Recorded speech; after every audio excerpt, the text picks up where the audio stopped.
This is the Mandalorian's Explosion Network's after show, breaking down, discussing, and reviewing each and every episode of the Disney Plus original Star Wars series, The Mandalorian. My name's Dylan Blunt. Joining me, Ashley Hodley. Hey, Dylan, excited to be here to talk about Law and Order, Star Wars Victims Unit. Dun dun. This week's episode was Chapter 22, Guns for Hire, directed by Bryce Howard, written by Jon Favreau. Interesting episode. I feel like it's been the most divided I've seen the internet. So let me know. Really? Ash. The most divided? The most divided I've seen the internet over this season of The Mandalorian. Yes. What did you think of this week's episode? I liked it. I thought it was fun. I kind of enjoyed it. It feels very much like a police procedural kind of. At different times, Bo-Katan's playing the good cop. At times, Jin playing the bad cop. Whether he's kicking droids around, just fucking with them. Yeah, I enjoyed this. I thought it was a good time. Like the slow mystery of who's behind this serious droid malfunction. I can get why people might be upset with like the blatant stunt casting in this one, but I didn't mind it. I also enjoy it, like the opening as well with the Romeo and Juliet, the two aliens. Like, let them be together. Like, what the fuck? Give us that short story. Where's the TV series around them? Give me the rom-com between. How did those two get together? Captain of a warship and the prince. Yeah, prince of some planet. Yeah, Prince Calamari. Yeah, Calamari. Yeah. Yeah. I mean, I don't know how to say this. It was the best episode of the season, wasn't it?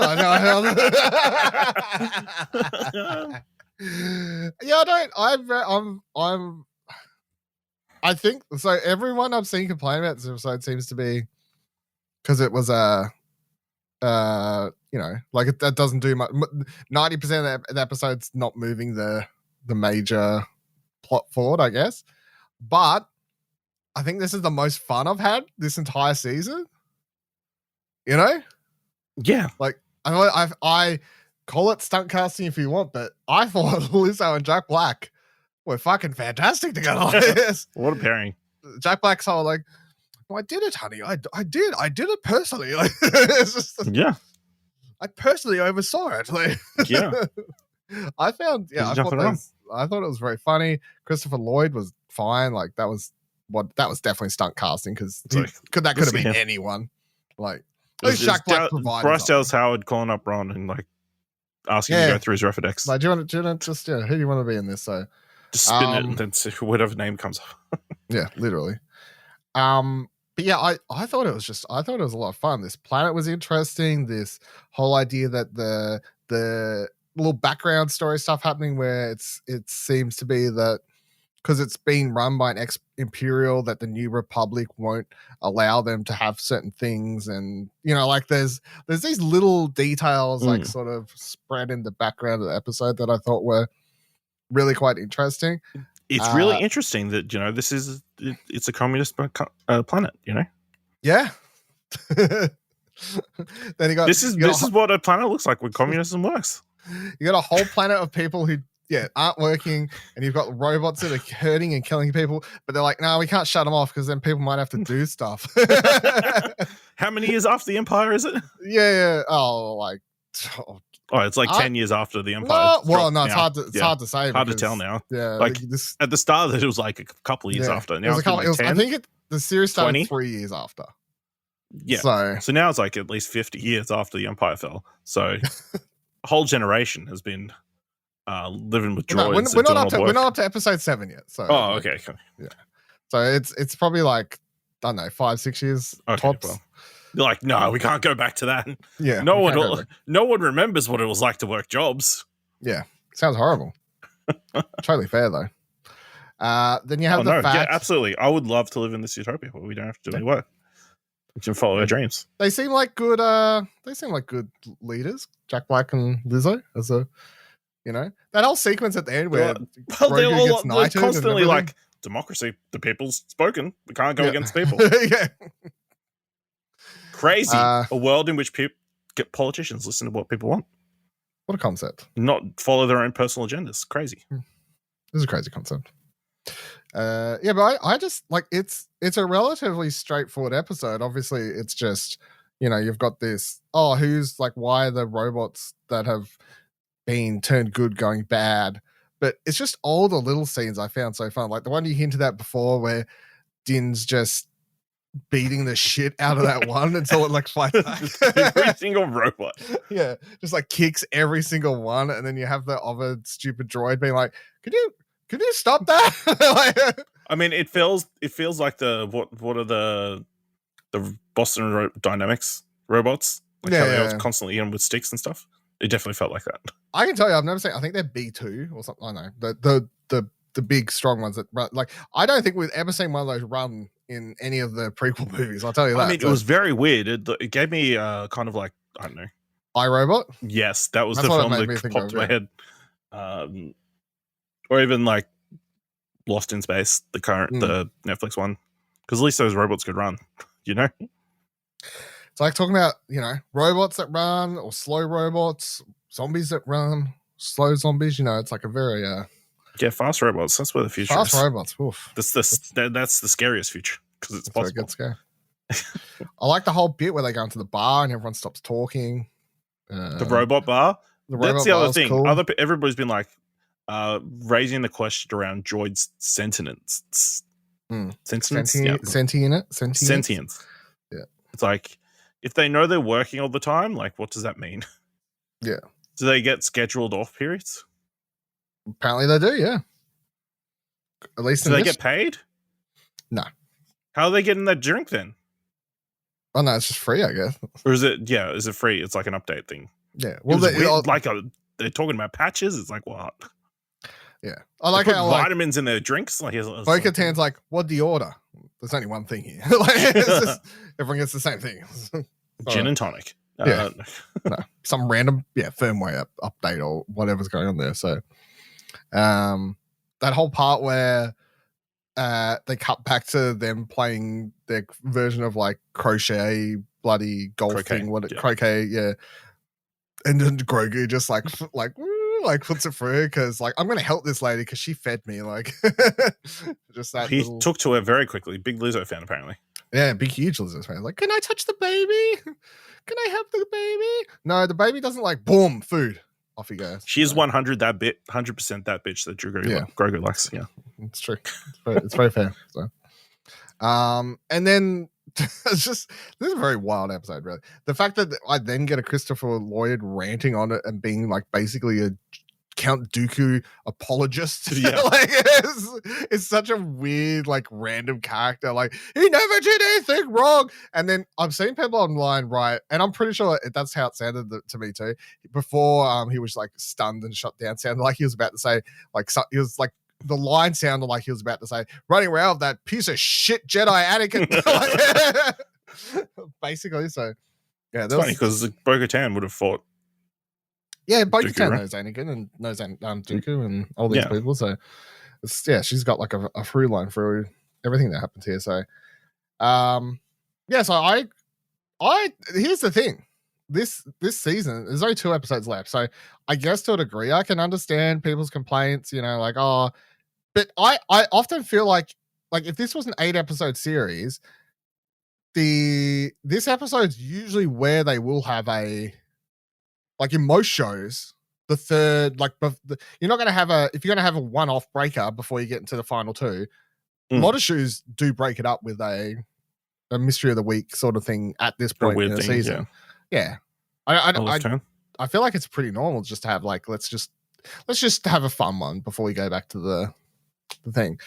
But I mean, I think this episode is actually kind of important as it showcases Bo-Katan's skills as like a leader and an investigator in comparison to Jin. Like, she's multiple times unable to get people to do what she wants. But then on the other hand, she's able to get certain people that Jin can't. So, I mean, it's interesting. Like, not just that, just like, I guess as her as the leader, like understanding that maybe she isn't completely the best diplomat and that kind of stuff. Yeah. I mean, yeah. She didn't know how to talk to the whatever Nick Nolte was. the droid makers. Yeah, I don't know. Yeah, I don't know. Yeah, I can't remember what they're called. Yeah. The only thing I didn't like about the episode, I guess, is just the ending with her like getting everything just seemed very fast. So well, you just challenge and then you get what you want. But they do two things in one episode. Quick way. They do two things in one episode though. They tick off her getting the whole army back, and then Darksaber 2 seconds later. It's just it was totally that instrument from that series we don't talk about anymore. Yeah. They wrote themselves into a corner with that Darksaber thing. And I feel like they just were struggling to find a way. No, they totally planted that at the start of this. Again, you didn't watch them beforehand. No. Previously on. They like specifically showed the moment where he drops the Darksaber in that cage thing. And then she cuts him in half with the Darksaber. Yeah. I was like, oh, they're going to bring this back up. It makes sense. But just the fact that she gets the army back and the Darksaber in one episode, that's very fast. Just to boom, boom, they're two things done. All right, time to get to Mandalore, I thought we were going to get, like 2 episodes. I don't know what I thought really, I guess, but it just seems very, very fast. Well, yes, but again, it's, I guess the timing of the season, if they had more episodes left, because next week I assume they're going to go to Mandalore and they're going to find out what's up with Moff Gideon and who's the people who've been firing, who was behind all those TIE fighters and stuff that destroyed her castle or whatever. And then the final episode will be them fighting against them. You know what I mean? Yeah. I mean, I don't know. I think that does make sense, I guess. They go straight to Mandalore next episode. But they have no reason to go, like, as far as we're aware, she doesn't, like, that's everyone that she knows of there, right? That's the whole, everyone that's, Well, Mercedes, except whoever. Mercedes Monet and whoever. Well, yeah, it's everybody she knows, yeah. Yeah. I think it was a missed opportunity this side episode when the little Calmarian dude's like, oh, I thought you were bound by honor. It's like, yeah, we're honorable if you give us credits. Should have been honorable if you give us money. Yeah. Wow.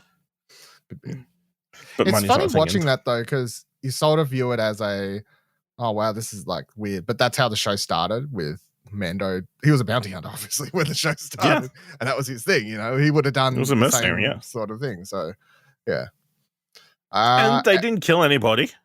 No. I don't think it like frames them as bad guys. It just shows you, yeah. I did like the fight scene at the end. I felt like it had like a very I like the way it was shot. It just seemed very raw, like that fight scene between them. Like it seemed like it was actually shot on real location. I don't know if I'm dreaming too much, but when they were landing on the grass, it seemed real. I mean, maybe the grass was real. Okay. Real grass, crazy. Real grass. I mean, I assume the ships aren't real, but it just seemed like they were. It just seemed they could have been partially. Could have been, but I highly doubt it. But yeah, I feel this this would be my favorite episode of the season so far. Based on nothing other than it was very enjoyable television. Like for once, the writing's still whatever, but like as an enjoyment factor, I quite enjoyed this episode. So yeah, anything else from this episode you want to? No, I just think the world was very interesting to look at, like all the different segments and that kind of stuff, and their chase through Cyberpunk Town. I guess it's like, and him tackling through a bar window, classic. And then I love the little police tape. This is now a crime scene. A little yellow hologram police tape. So good. There's a lot of really cool things. A lot of cool little things. But yeah, another great episode by Bryce Dallas Howard. Yeah. I don't think she's done a bad one yet. No. And each season she's done a good one. She's done four episodes of The Mandalorian. One in season 1, one in season 2, one in the Book of Boba Fett, and one in season 3. It's true. It's 4 sad. Mandalorian episodes. Sad but true. I thank you for joining us on The Mandalorian. You can, of course, find this show on ExplosionNetwork.com, and you can find all of our other Star Wars podcasts on the same podcast feed, Holocron Entries. We will have an episode up shortly. We should have several episodes up. I don't know. It depends what happens playing it Depends by if ear. there's anything to talk about. Yeah, well, there'll be something to talk about. It depends on But how not every much. single day. No, well, there could be something massive every day. I don't know, Ash. Just anyway, play it by ear. I'm setting my expectations. Yeah, you fucking would. Star Wars Celebration is, of course, this weekend, so stay tuned. There will at least be one podcast on the feed talking about stuff that happens there. I guarantee at least one trailer or something we'll have to talk about this coming weekend. Stay tuned. Of course, it's a weird time because it's Easter break and whatever. It's just odd. But anyway, it's good time. Do Americans do Easter? It's a Christian holiday. I assume so. I don't know if they if it's public holiday. Yeah, okay. It's weird if it's not. That's a good. I've never thought about that before. It's just that they've timed it up weird. I'm like, did they not care about Easter? Or is that the reason they did it? That's the reason, because everybody would have the days off. Maybe they'll have time off anyway. Yeah, but it's Good Friday. Like, it's a public holiday. That's weird. You have to pay public holiday rates for everybody. Well, no, the con starts work at the on convention. Saturday. Is there only 2 days? It's only 2 days, I believe. It was like a 3-day event. No, maybe it is 3 days. Double check. Anyway, follow us on Twitter, explosion.com/Twitter, and of course, you can come talk to us on explosionnetwork.com/Discord to talk to us about Star Wars there. And until next week, I forgot to mention, old mates, we're back. We have spoken. I told you, the droid makers. Yeah, that's it. They're in there. They've spoken.